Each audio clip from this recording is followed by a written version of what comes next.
তাহলে যুদ্ধটা আল্লাহর কাছে প্রাচীনকাল থেকে এটা আল্লাহর কাছে সবচেয়ে পছন্দনীয় আমল।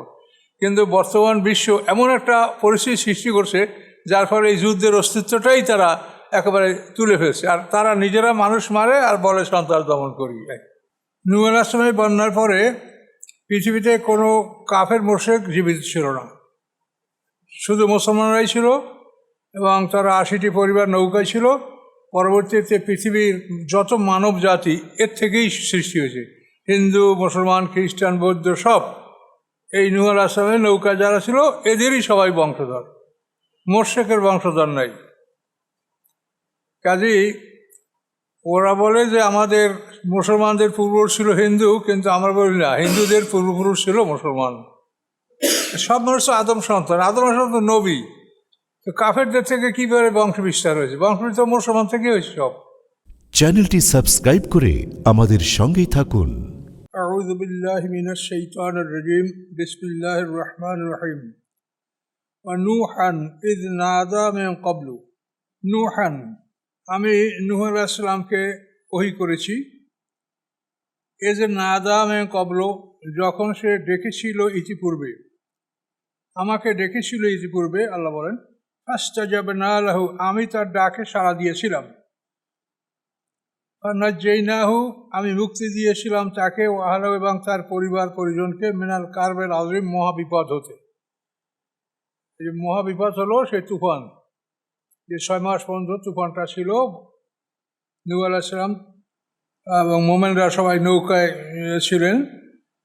তো এই কথাটা আল্লাহ বলছেন কারবেল আযীম, এটার বড় মুসিবত।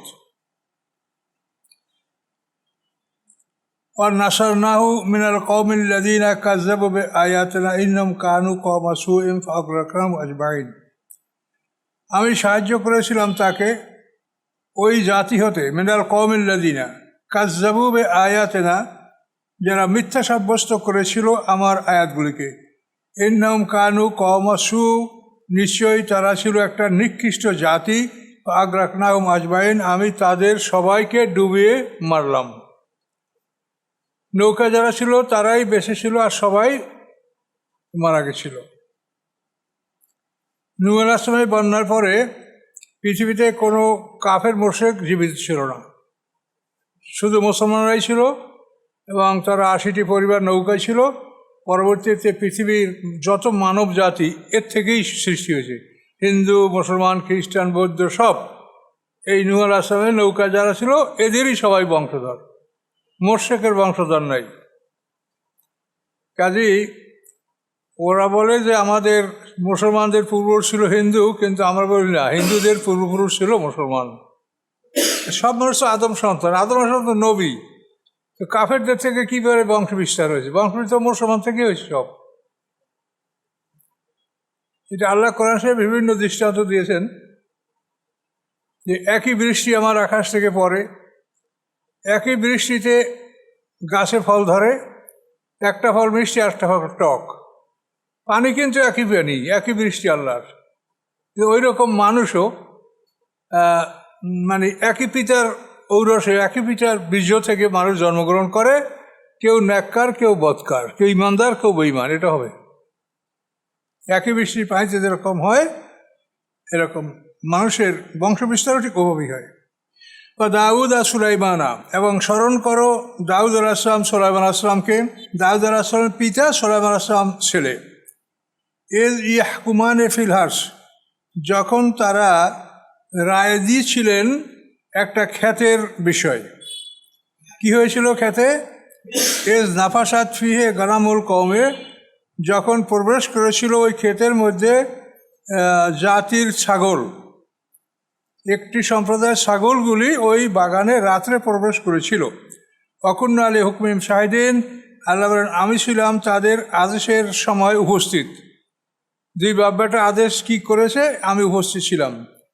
তো নাফাসা শব্দের অর্থ হলো রাত্রে প্রবেশ করা।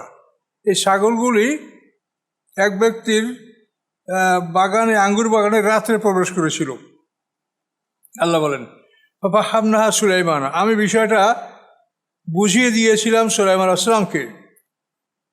অকুল্লান আতাইনা হুকমা, আমি উভয়কে দিয়েছি প্রজ্ঞা এবং জ্ঞান, বাপ ছেলে উভয়কেই। কিন্তু এই বিষয়টা আল্লাহ বলছেন, আমি এই বিষয়টা সোলাইমান আলাইহিস সালামকে সঠিক জ্ঞান দান করেছিলাম। হুকমেলমা বা সাক্ষাৎ মা দাউদ আল জিবালা, এবং আমি অনুগত করে দিয়েছিলাম দাউদ আলাইহিস সালামের সাথে পাহাড়গুলিকে। ইউসাব্বিহ না, এই পাহাড়গুলি তার সাথে তসবিহ পাঠ করত। দাউদ আলাইহিস সালামের জিকিরের সাথে পাহাড়গুলি প্রতিধ্বনি করত, পাহাড়গুলিও জিকির করত। অত্যায়রা এবং পাখিরাও, দাউদ আলাইহিস সালাম জিকির করতে শুরু করলে পাখিরা সব ঝাঁকে ঝাঁকে এসে বসে যেত তার মজলিসে। অকুন্না ফাইলিন, এবং আমি ছিলাম এগুলির কর্তা। আল্লাহ বলেন এগুলি সব আমিই করেছি। তো ক্ষেতের বিষয়টা হলো, এক ব্যক্তির ক্ষেতে আর এক ব্যক্তির ছাগল রাত্রে ঢুকে তার আঙ্গুর বাগানটা ধ্বংস করে দিয়েছে। বিচারের জন্য দাউদ আলাইহিস সালামের কাছে আসে সুলাইমান আলাইহিস সালাম, তখন 12 বছরের যুবক। তো দাউদ আলাইহিস সালাম রায় দিয়েছেন যে বাগানটা ছাগলের মালিককে দিয়ে দিয়েছেন, ছাগলগুলি বাগানের মালিককে দিয়ে দিয়েছেন সোজা। কিন্তু সুলাইমান আলাইহিস সালাম জিজ্ঞাসা করে যে বাদশাহ তোমাদের কি রায় দিয়েছে? তো এই তারপরে তাকে বলো যে এ ব্যাপারে সুলাইমান আলাইহিস সালামের কিছু কথা আছে।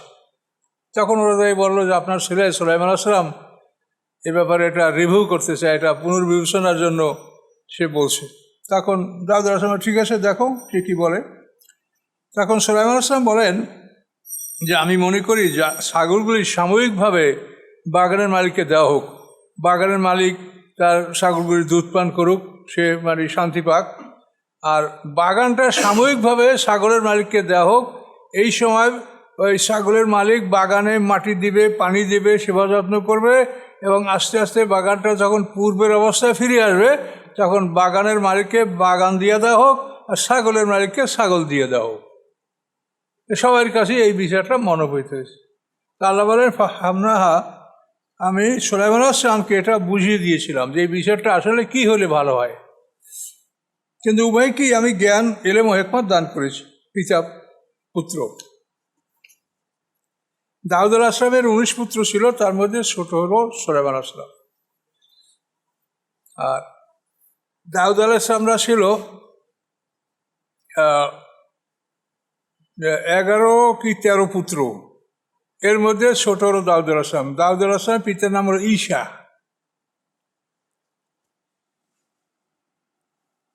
আল্লাহ বলেন ও আল্লামনা সোনাত লাবুসাল্লাকুম, আমি শিখিয়েছিলাম দাউদ আলাইহিস সালামকে নির্মাণ করা লাবুসাল্লাকুম, তোমাদের জন্য যুদ্ধের পোশাক, লৌহ বর্ম।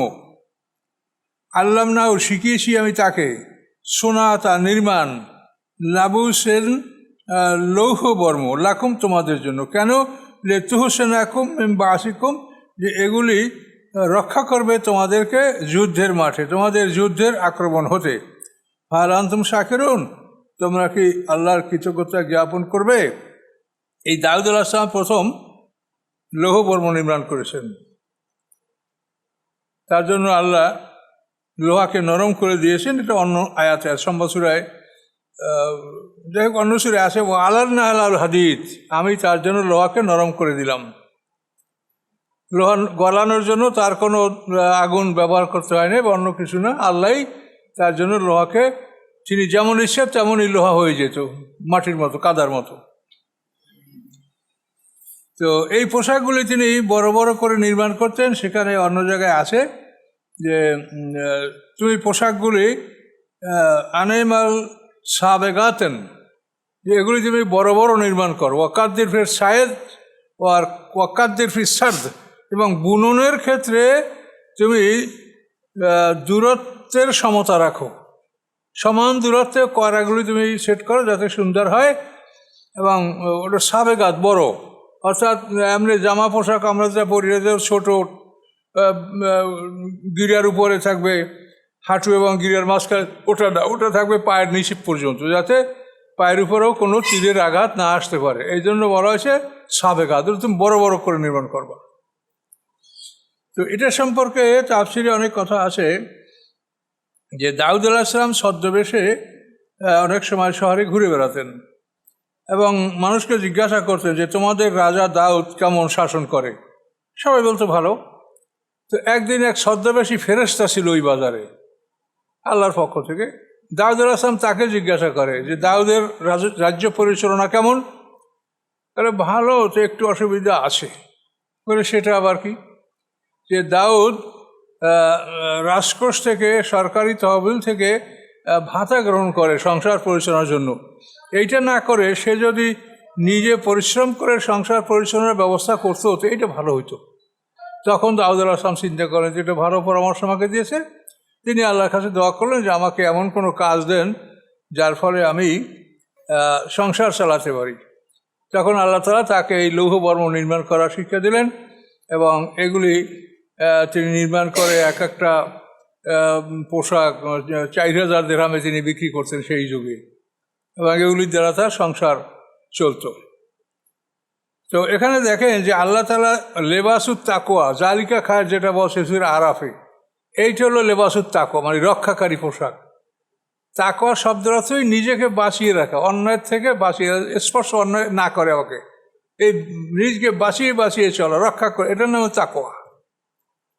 আপনার রাস্তা যদি কাদা থাকে তো আপনি এড়িয়ে চলবেন যে আমি শুকনায় যাব, আমার জামা কাপড় জন্য আসে, এটা তাকওয়া। এইরকম তাকওয়াটা ওই রকমই। তাহলে লেবাসুত তাকওয়া দেখেন এখানে দাউদ আলাইহিস সালামকে আল্লাহ তাআলা যুদ্ধের পোশাক নির্মাণ করে সংসার পরিচালনা করতে বলেছেন। আল্লাহ ইচ্ছা করলে দাউদ আলাইহিস সালাম বলতে পারতেন যে তুমি জায়নামাজ তসবিহ টুপির একটা দোকান দাও, তাতেও সংসার চলে, কিন্তু তা কিন্তু বলেননি। বলছেন কি লোহার পোশাক নির্মাণ, যুদ্ধের পোশাক নির্মাণ করো। তাহলে যুদ্ধটা আল্লাহর কাছে, প্রাচীনকাল থেকে এটা আল্লাহর কাছে সবচেয়ে পছন্দনীয় আমল। কিন্তু বর্তমান বিশ্ব এমন একটা পরিস্থিতি সৃষ্টি করছে যার ফলে এই যুদ্ধের অস্তিত্বটাই তারা একেবারে তুলে ফেলছে। আর তারা নিজেরা মানুষ মারে আর বলে সন্ত্রাস দমন করি, মারবে মুসলমানদেরকে আর বন্ধ করবে সব কিছু মুসলমানদের। এটা আমাদের অলসতা, আমাদের দুর্বলতা। তার কারণ আমাদের তো ধন সম্পদ আল্লাহ কম দেয় নাই যে আমরা আণবিক বানাতে পারবো না। আমাদের কি অর্থকরী কম আছে ইহুদি খ্রিস্টানদের চাইতে? কিন্তু আমরা আল্লাহর কথা শুনি না। আল্লাহ বলছে যুদ্ধের জন্য প্রস্তুত থাকো, যুদ্ধের জন্য শক্তি সঞ্চয় করো, যাতে নিজেরা ধ্বংস হয়েও না, আল্লাহর পথে ব্যয় করো। কিন্তু আমরা করছি না, আমরা বিলাসিতা। এখন গোপনে বন্ধুত্ব করে আপনার রাষ্ট্র ঠিক করেন, আর আল্লাহ কি বলছে যে এরা কখনোই তোমাদের সাথে আত্মীয়তা, সন্ধি এগুলার রেয়াত করবে না, এগুলা বিবেচনা তারা করবে না, সুযোগ পাইলে তোমাদের ধ্বংস করবে। এরা তোমাদেরকে ধ্বংস করলে তখন তোমাদের কে রক্ষা করবে? এখন তো তোমাদেরকে রক্ষা করে ইহুদি আর খ্রিস্টানরা। ওরা যদি আক্রমণ করে তখন কে রক্ষা করবে তোমাদের? ওরা যে তোমাদের আক্রমণ করবে না, এটা তোমার কি গ্যারান্টি আছে? ওরা কি তোমাদের দলের লোক? আল্লাহ বলেন তাদের অন্তর তোমাদেরকে ঘৃণা করে, মুখে মুখে তারা তোমাদেরকে খুশি করে, কিন্তু অন্তর তোমাদেরকে ঘৃণা করে। মানে ইউযুনাকুম বিআফওয়াহিহিম ওয়া তা'আবা কুলুবুহুম। এইভাবে আল্লাহ সব কিছু বলে দেওয়ার পরেও আমরা ধ্বংস হলে এজন্য আল্লাহ আমাদেরকে কি করবেন? আল্লাহ যা বলার তো বলেই দিয়েছেন। এ হলো দাউদ আলাইহিস সালাম। এখন আবার অলি সুলাইমান আর রিহা, আল্লাহ বলেন সুলাইমান আলাইহিস সালামকে আমি বাতাসটার অনুগত করেছি। আসেবাতান মানে প্রবল বাতাস, যে বাতাস জোরে প্রবাহিত হয়। তাজিবে আমরি, এই বাতাস প্রবাহিত হতো তার আদেশে, তিনি যেভাবে বলতেন সেভাবে বাতাস প্রবাহিত হতো। ইলাল আরদাল্লাতি বারাকনা ফিহা, ওই জমিনের দিকে তিনি সফর করতেন যেই জমিনে আমি বরকত দিয়েছি। এটা হলো সিরিয়া। সিরিয়ার ভূমিটা বরকতের ভূমি। এখানে বাইতুল মুকাদ্দাস, এখানে অধিকাংশ পয়গম্বরদের আবির্ভাব ঘটেছে। এই অঞ্চলটা হলো একটা পবিত্র ভূমি, সিরিয়া অঞ্চল। আল্লাহ বলেন এই অঞ্চলে আমি বরকত দিয়েছি, অনেক ধন রত্ন খনিজ সম্পদ এই অঞ্চলে আছে। অকুন্না বিকুল্লে সেইনা আলেবিন, আল্লাহ বলেন আমি সব কিছু সম্পর্কে অবহিত আছি। সুলাইমান আলাইহিস সালাম এক সকালে 1 মাসের পথ চলতে পারতেন, এক বৈকালে 1 মাসের পথ চলতে পারতেন। তিনি থেকে বেবিলন থেকে একেবারে ইয়ামান সফর করতে পারতেন, সেখান থেকে আসতে পারতেন। মানে সে সারা পৃথিবীর বাদশা ছিলেন, সারা পৃথিবী সফর করার জন্য আল্লাহ তাআলা তাকে এই সুযোগ করে দিয়েছিলেন। আমিনা শায়াতিনে মাইয়া গৌসুনাহু, শয়তানদের মধ্যে আছে এমন যারা ইয়াগুসুন মানে ডুব দিত, তার জন্য সমুদ্রে ডুব দিত, ডুবুরির কাজ করত। ডুব দিয়ে সমুদ্র থেকে মণিমুক্তা মূল্যবান ধন সম্পদ বের করে নিয়ে আসতো। সুলাইমান আলাইহিস সালামের জন্য জিনকে আল্লাহ অনুগত করে দিয়েছিলেন। ওয়ামালুনা আমালান দুনা যালিকা, এছাড়া অন্যান্য কাজ করত, সেগুলো অন্য জায়গায় আছে। ইয়ামালুনা মা ইয়াশাউ মিন মাহারিব ওয়া তামাসিল ওয়া জিফানের কাল জবাব, বড় বড় অট্টালিকা, বড় বড় মানে পুকুরের মতো এক একটা পেয়ালা, তারপরে ভাস্কর্য, এগুলি সুলাইমান আলাইহিস সালামের আদেশে জিন শয়তানরা এগুলো নির্মাণ করত। ওই সময় ভাস্কর্য নির্মাণ করা যায় ছিল। আল্লাহ অকুন্না আল্লাহ হাফিজিন, আমি সকলের ক্ষেত্রেই আমি ছিলাম সংরক্ষণকারী, আমি সব আমল কর্মকাণ্ড আমি সংরক্ষণ করি। সুলাইমান আলাইহিস সালামের ব্যাপারে নাম হলে অনেক কিছু আরও জানতে পারবেন, এখানে যা আছে সংক্ষিপ্ত থাক। এরপরে আইয়ুব, স্মরণ করো আইয়ুব আলাইহিস সালামকে। এই আইয়ুব আলাইহিস সালাম হলেন ইউসুফ আলাইহিস সালামের পরে যে পয়গাম্বার, ইনি হলেন আইয়ুব আলাইহিস সালাম। ইনি সারাইয়া বা বসনিয়া অঞ্চলে ইনি পয়গাম্বার ছিলেন। তো আইয়ুব ইবনে মুস ইবনে আয়েজ, মানে ইয়াকুব আর আয়েজ এরা তো দুই ভাই যমজ, ইনি হলো আয়েজের বংশধর এই আইয়ুব নবী।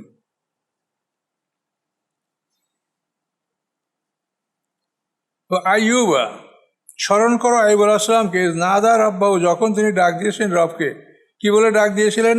আন্নী মাসিয়ানের দৈর্য, আমাকে মানে বিপদ মহামারী আমাকে আক্রমণ করেছে। ওয়ান্তা আরহামুর রাহিমিন, আপনার সমস্ত দয়ালুদের বড় দয়ালু। মারি প্লেগ তাকে আক্রমণ করেছিল। এই রোগে তিনি কতদিন আক্রান্ত ছিলেন এ ব্যাপারে সর্বোচ্চ যারা বলেন তারা বলেন যে 18 বছর, আর সর্বনিম্ন যারা বলেন তারা বলেন অন্তত 6 মাস তিনি অসুস্থ ছিলেন। এরপরে আল্লাহ তাআলা তাকে মানে তার যৌবন, জীবন, ধন সম্পদ যা হারিয়ে গেছিল সবই আল্লাহ তাকে ফেরত দিয়েছেন, কিন্তু তিনি কখনোই শয়তানের কাছে আত্মসমর্পণ করেন নাই। ফাস্তাজাবনা লাহু, আল্লাহ বলেন আমি তার ডাকে সাড়া দিয়েছি। ফাকাশাফনা মা বি মিন দুররিন, আমি দূর করে দিয়েছি যা তার কাছে ছিল, রোগ ব্যাধি দুঃখ বেদনা, এটা আমি দূর করে দিয়েছি। ওয়াতাইনাও আলাহু, এবং আমি দিয়েছি তাকে তার পরিবার পরিজন, মিসলাহুম মাহুম, এবং তাদের সাথে আরও সমপরিমাণ। তার যতটা সন্তান ছিল, যতটা স্ত্রী ছিল, এরা সবই ধ্বংস হয়ে গেছিল রহিমা বিবি ছাড়া। রহামা আফরাসিম, এই রহিমা বিনতি হলো ইউসুফ আলাইহিস সালামের ছেলে আফরাসিমের কন্যা। তো এই সবাইকে আল্লাহ তাআলা তার স্ত্রী পুত্র সন্তান হারিয়ে গিয়েছিল বিপদে, আল্লাহ সবাইকে ফেরত দিয়েছেন। ওয়াজিকরা লিল আবিদিন, এবং এগুলি হচ্ছে উপদেশ আমার ইবাদতকারী বান্দাদের জন্য। আইয়ুব আলাইহিস সালামকে অত্যন্ত কঠিন পরীক্ষা আল্লাহ করেছেন। এত বড় কঠিন পরীক্ষা, মানে ইব্রাহিম আলাইহিস সালামকে যেরকম আগুনে ফেলেছেন তাও তো একটা সংক্ষিপ্ত সময়, কিন্তু ওনার পরীক্ষাটা ছিল আরও দীর্ঘ লম্বা আইয়ুব আলাইহিস সালামের। এটা আমরা যথাসময়ে যথাসুরে এটা আরও ব্যাপক আলোচনা আমরা করবো ইনশাআল্লাহ। এখানে সংক্ষিপ্ত আছে, সংক্ষিপ্ত থাকুক। ওয়া ইসমাইল ওয়া ইদ্রিসা, এবং স্মরণ করো ইসমাইল আলাইহিস সালামকে, ইব্রাহিম আলাইহিস সালামের বড় ছেলে ইসমাইল। ইনি ইব্রাহিম আলাইহিস সালামের 86 বছর বয়সে জন্মগ্রহণ করেছেন। ইব্রাহিম আলাইহিস সালামের 86 বছর বয়স, এর 13 বছর পরে ইসহাক আলাইহিস সালাম জন্মগ্রহণ করেছেন। ইসহাক আলাইহিস জন্মগ্রহণ তখন মা সারার বয়স 90 বছর ছিল, ইব্রাহিম আলাইহিস সালামের বয়স তখন 99 বছর।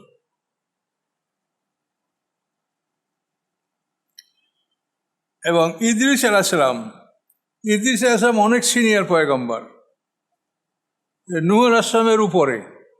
আদম এবং নূহ আলাইহিস সালামের মাঝখানে পয়গম্বর ইদ্রিস আলাইহিস সালাম। শীস আলাইহিস সালাম পয়গম্বর ছিলেন, কিন্তু তার নাম তো কোরআনে আসে নাই। ইদ্রিস আলাইহিস সালাম ইনি নূহ আলাইহিস সালামের আগের পয়গম্বর। জুলকিফল, ইনি আবার নিচের পয়গম্বর। ইনি হলেন জুলকিফল হলেন মুসা আলাইহিস সালামের পরে ইউসুফ ইবনে নুন, কালেব ইবনে ইউকান্না, তারপরে অন্যান্য যে নবীরা ছিলেন তাদের মধ্যে সর্বশেষ পয়গম্বর বনী ইসরাঈলের যিনি ছিলেন, ওই পয়গম্বর যাকে দায়িত্ব দিয়েছিলেন তার নাম হচ্ছে জুলকিফল। জুলকিফল মানে দায়িত্বশীল, তাকে দায়িত্ব দিয়েছিলেন। তো ওই পয়গম্বর বনী ইসরাঈলের পয়গম্বর তার জাতিকে বলেছিলেন যে আমি আমার ইন্তেকালের পরে কে এই দায়িত্ব বহন করবে, এই জন্য আমি একজনকে দায়িত্ব দিতে চাই। তা আমি দায়িত্ব দিব এমন একটা লোককে যে সে দিন ইবাদত করবে, রাত্রে তাহাজ্জুদ নামাজ পড়বে এবং সে নিজে কখনো রাগ করতে পারবে না। তো একটা লোক দাঁড়াই বলছে এটা আমি পারবো এটা। তো পয়গম্বর তাকে জবাব দিলেন না। পরের দিন আবার বললেন যে তোমরা এই কাজকে করবে, দিনে রাখবে, রাত্রে ইবাদত করবে এবং রাগ করবে না। আবার ওই লোকটাই দাঁড়ালো, কিন্তু উনি বললেন না। তৃতীয় দিনে আবার উনি আহ্বান করলেন, তা ওই লোকটাই দাঁড়ালো। তখন তিনি তাকে দায়িত্ব দিলেন। এই যে লোকটাকে দায়িত্ব দেওয়া হয়েছে তার নাম, মানে নাম তো না, নাম নাই এখানে, জুলকিফল মানে দায়িত্বশীল। এই দায়িত্বশীল ব্যক্তি পয়গম্বরের দায়িত্ব এটা গ্রহণ করলেন।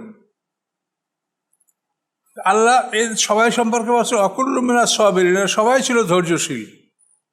এই জুলকিফল সম্পর্কে তাফসিরে বলা আছে যে জুলকিফল ওরকম, তিনি পয়গম্বরের দায়িত্ব পালন করতেন, বিচার করতেন, মানে রাজকীয় যেটা রাষ্ট্র পরিচালনার কাজ সেগুলো তিনি করতেন।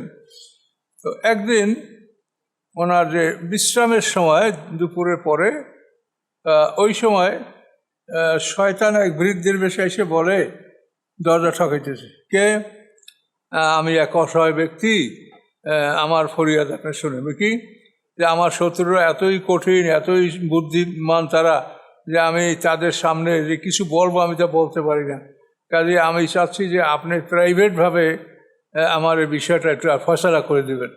তো বলছে না, আমি তোমাকে আদালতেই বিচার করব, কালকে তুমি সময় মতো আদালতে যাবে। আমি যেখানে বিচারে বসি, আমি কোর্টে বসি, সেখানে যাবে। শয়তান আসলো না। না আসার পরে আবার উনি যখন বিশ্রামে, তখন ওনাকে ঠকঠক করে দরজা আসে, মানে ওর রাগ বানাবে। এই শয়তান উদ্দেশ্যে পয়গম্বরের সাথে যে ওয়াদা করছে। তো ইনি যে যার থেকে দায়িত্ব নিয়েছেন, ইলিয়াস আলাইহিসসালামের পরে ইয়াসা একজন পয়গম্বর, ইলিয়াস, ইয়াসা, ঈসা না, ইয়াসা। এই ইয়াসার থেকে ইনি জুলকিফল দায়িত্ব লাভ করেছিলেন।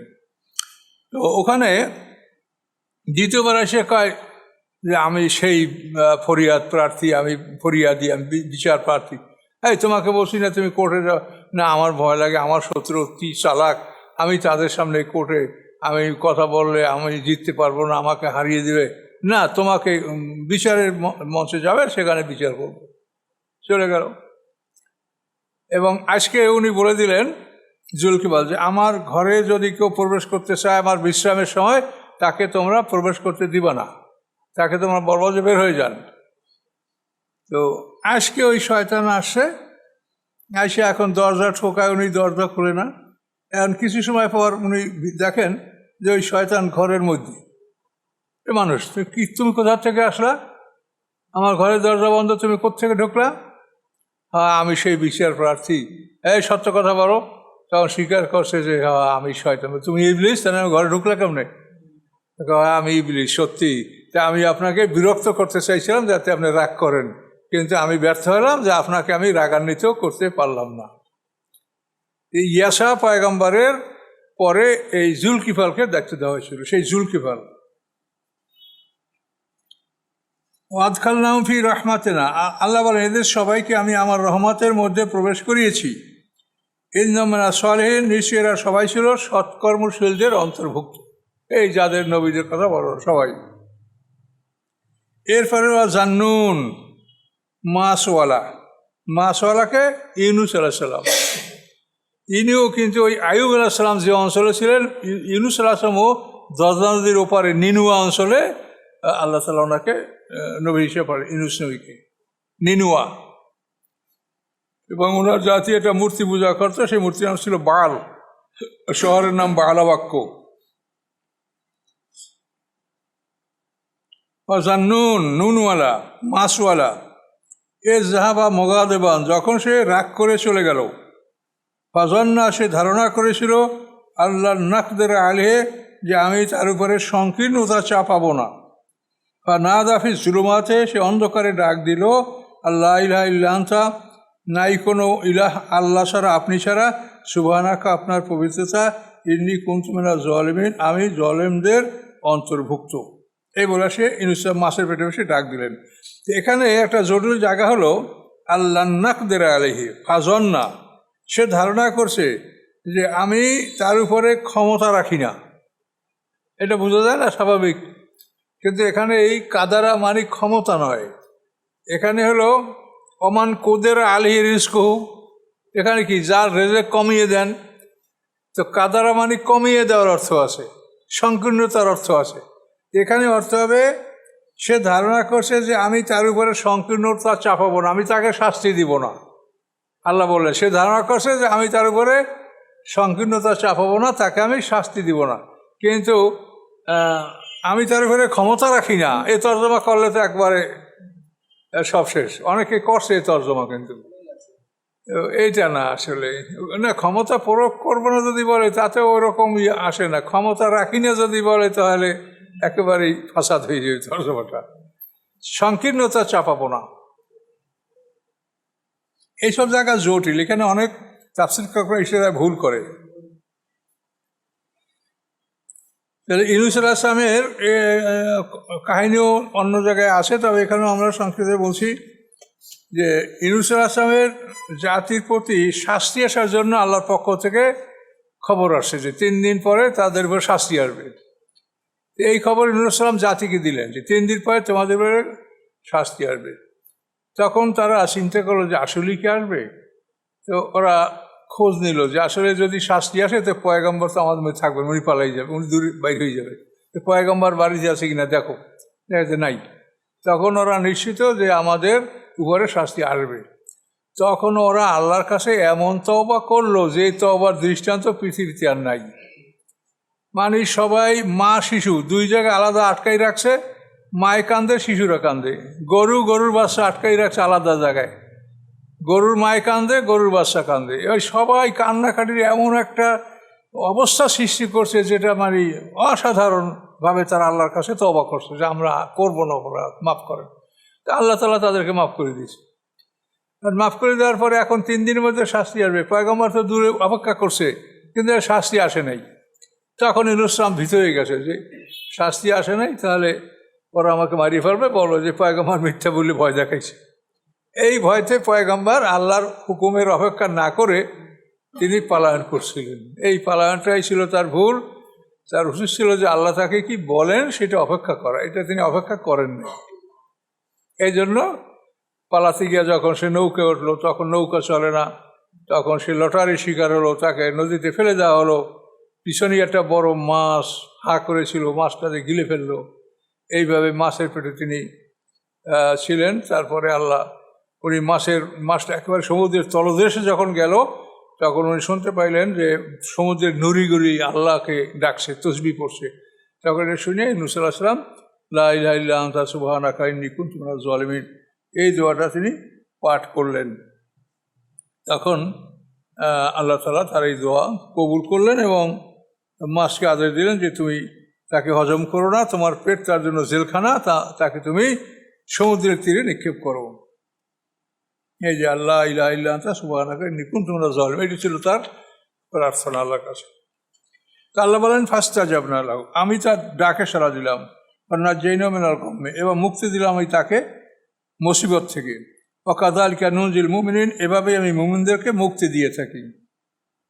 জাকারিয়া এ তো নিঃসন্তান ছিলেন জাকারিয়া আলাইহিস সালাম। ইয নাদা রাব্বাহু, যখন তিনি ডাকলেন তার রবকে, রব্বি হে রব, লা তাযারনি ফারদা, আপনি আমাকে একাকী রেখে দেবেন না। ওয়া আনতা খায়রুল ওয়ারিসিন, আপনি উত্তম উত্তরাধিকারী দানকারী। ওয়ারিস মানে উত্তরাধিকারী, ওয়ারিসিন বহু বচন, খায়রুল ওয়ারিসিন সমস্ত উত্তরাধিকারের মধ্যে আপনি উত্তম উত্তরাধিকারী, অর্থাৎ আমাকে একজন উত্তম অধিকারী দান করেন আপনি, আমার বংশ অধিকারী নাই আমার। আপনি উত্তম মালিক, উত্তম ওয়ারিশ, কাজে আমাকে একজন ওয়ারিশ দান করেন। আল্লাহ বলেন ফাস্তাজাবনা লাহু, আমি তার ডাকে সাড়া দিলাম। ওয়াহাবনা লাহু ইয়াহইয়া, আমি দান করলাম তাকে ইয়াহইয়া আলাইহিস সালাম পয়গম্বরকে। ওয়াসলাহনা লাহু যাওজাহু, আমি সংশোধন করলাম তার জন্য তার স্ত্রীকে। মানে এখানে তো 90 বছর পার হয়ে যাওয়ার পরে তারা এই দোয়া করছে এবং সন্তান লাভ করছে। আমি সংশোধন করে দিলাম তার জন্য তার স্ত্রীকে। ইন্নাহুম কানু ইউসারিউনা ফিল খায়রাত, নিশ্চয়ই তারা ইউসারিউনা ফিল খায়রাত, সৎকর্মে তারা ছিল দ্রুত অগ্রগামী, কর্মে তারা আগিয়ে যেত। ওয়াদুনা রাগাবা ওয়া রাহমা, এবং ডাকতো তারা আমাকে আগ্রহ সহকারে এবং ভয় সহকারে। ওয়াকানুলানা খাসিন, এবং তারা ছিল আমার উদ্দেশ্যে ভীত।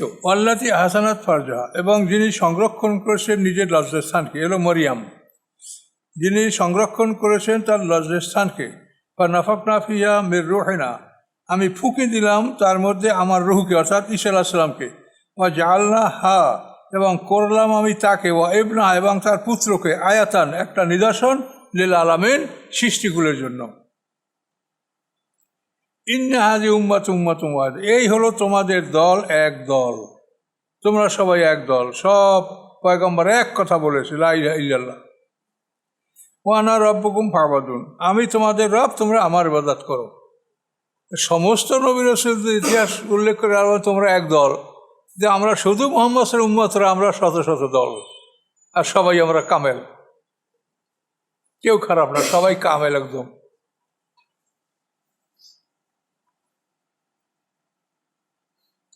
আল্লাহ বলেন অতাকাত্তাউ আমরাহুম বাইনাহুম, আমরাহুম মানে আমরে দীনহিম, তাদের শরীয়তের বিষয় তারা খণ্ড বিখণ্ড হলো, নিজেদের মধ্যে তারা টুকরা টুকরা হলো।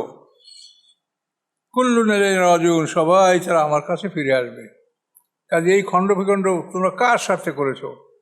এই যে আমাদের দলগুলি, এই এক একটা দল দেখবেন যে জামানা তো ফিরত পাবে না, কিন্তু তাদের দল, এগুলি করে করে কি হবে বলেন? তো যাই হোক, আপনারা সবসময় দিন কায়েমের পক্ষে থাকেন, এবং যদি সমর্থন করার মতো আপনার মনে কাউকে অনুমতি দেয় বা পারমিট করে যে না এ সমর্থন পাইতে পারে, সমর্থন করবেন, না হলে ঘরে বসে থাকবেন, কিন্তু কখনো বিপক্ষে যাবেন না। এই পর্যন্ত থাক আমাদের।